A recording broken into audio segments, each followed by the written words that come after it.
નમસ્કાર ખેડૂત મિત્રો, મારું નામ છે અલ્કેશ પટેલ અને આપણી યુટ્યુબ ચેનલ છે ખેતીની વાત મારું ગુજરાત. મિત્રો, આપણી દુકાનનું નામ છે Hindustan agro seeds Kalavad, proper Kalavad, તાલુકો કાલાવડ, જિલ્લો જામનગર. મિત્રો, તો મિત્રો આજે આપણે વાત કરવાની છે કપાસ અને ડુંગળીના પાકની અંદર જે રોગ જીવાતના પ્રમાણ દિવસે ને દિવસે વધી રહ્યા છે, તો એના માટે શું કરશો અને કેવી રીતનું એનો રિકવરી સુધારો તરફ કઈ રીતે આગળ વધશો એના વિશે આપણે ચોક્કસથી આજે ચર્ચા કરશું. મિત્રો, તો સર્વપ્રથમ આપણે કપાસની વાત કરીએ તો કપાસની અંદર છેલ્લા 4-5 દિવસથી જોવા જઈએ તો ચૂસિયા અને સફેદ માખી ક્યાં હવે ગળો પણ દેખાવા લાગ્યો છે, તો તમારે એનું નિયંત્રણ કરવું ખૂબ જરૂરી છે. મિત્રો, તો કપાસના પાકની અંદર ચૂસિયા જીવાતના નિયંત્રણ માટે શું પગલા લેશો તમે? અત્યારે ખાસ જરૂરી છે મિત્રો, ચૂસિયાનો એટેક દિવસે ને દિવસે વધી રહ્યો છે, તો તમે ચોક્કસથી એના માટે પગલા લેજો. સારી દવા વાપરજો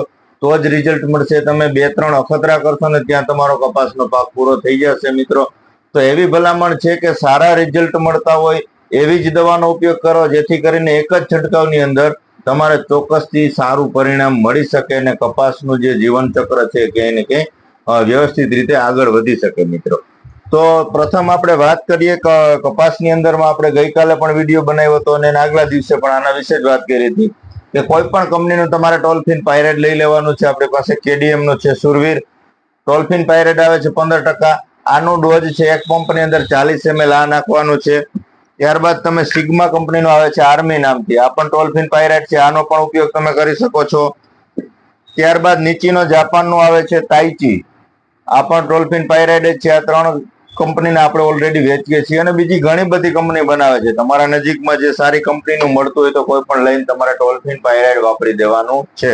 સાથે તમારે દેવાનું છે તો કે સિગ્મા કંપનીનું જે ઢાલ આવે છે, કડવી દવા આવે છે, આનો પણ પંપે 40 ml નો ડોઝ છે. ચૂસિયા પ્રકારની જીવાતની અંદર 15 દિવસ સુધી છોડની અંદર કડવાશ રહે છે, એના માટે જે રસ ચૂસવાનું જે રોગ જીવાત છે ચૂસવાનું પસંદ કરતી નથી, જેના કારણે રિઝલ્ટમાં તમને ક્યાંય ને ક્યાંય આના અંદર ફાયદો ચોક્કસથી જોવા મળશે. આ જે ટોલફિન મારો છે એનાથી જીવાત તો તમારી સાફ જ થઈ જશે, પણ જે નવી શરૂઆત થશે 5 દિવસ પછી તો એ પણ રસ ચૂસવાનું પસંદ નહીં કરે, જેથી કરીને તમારા પાકની અંદર 15 થી 20 દિવસ સુધીનું રિઝલ્ટ તમને ચોક્કસથી જોવા મળશે. આની સાથે તમારે શું એડ કરવાનું છે કે કોઈ પણ કંપનીનું સ્ટીકર તમારે ખાસ અવશ્ય નાખવાનું છે.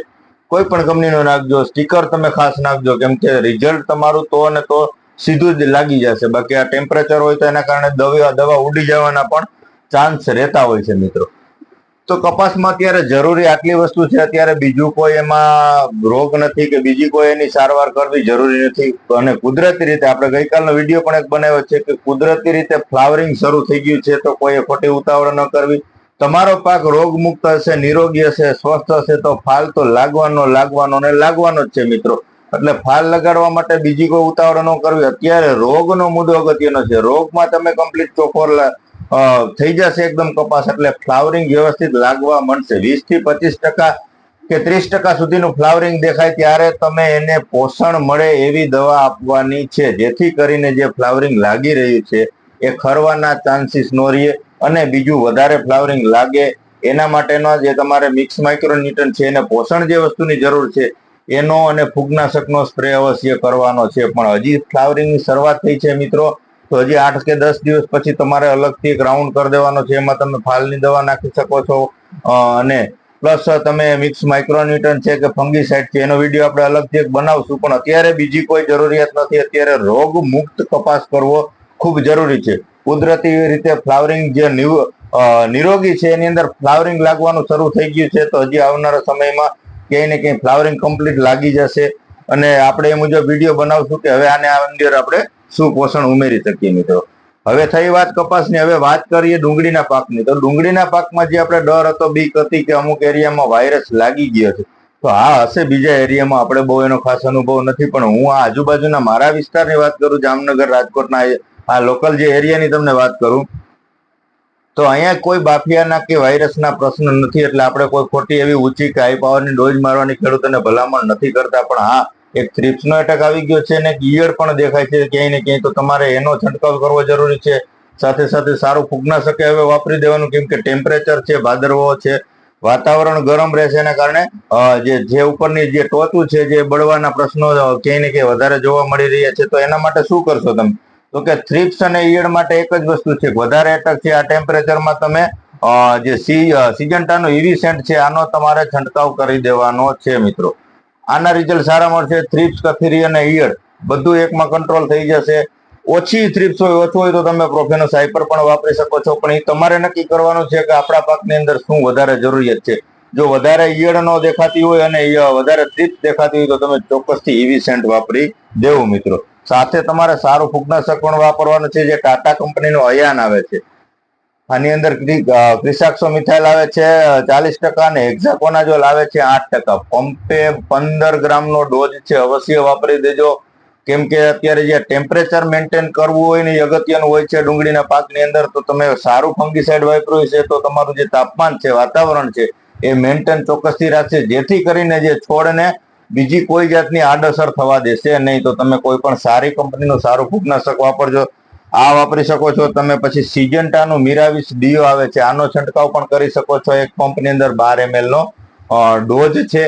તો બીજા વિસ્તારોમાં જે મુજબની સમસ્યા હોય એ મુજબના તમે ચોક્કસથી એની અંદર પગલા લેજો. હું તમને જે આ બાજુના મારા વિસ્તારનો માહોલ પરિસ્થિતિ જોઉં છું તો મને અત્યારે આટલું યોગ્ય લાગે છે કે આટલી વસ્તુ ઉપયોગ કરવી જરૂરી છે. તો એ મુજબની હું તમને ભલામણ કરી અને ક્યાંય ને ક્યાંય આપણો પાક સુધારા ઉપર આવે અને આગળ જતા ખૂબ સારું ઉત્પાદન મળે એવી આશા સાથે આપણે વિડીયો બનાવતા હોઈએ છીએ. આપણી ચેનલને મિત્રો સબસ્ક્રાઇબ કરતા રહ્યો.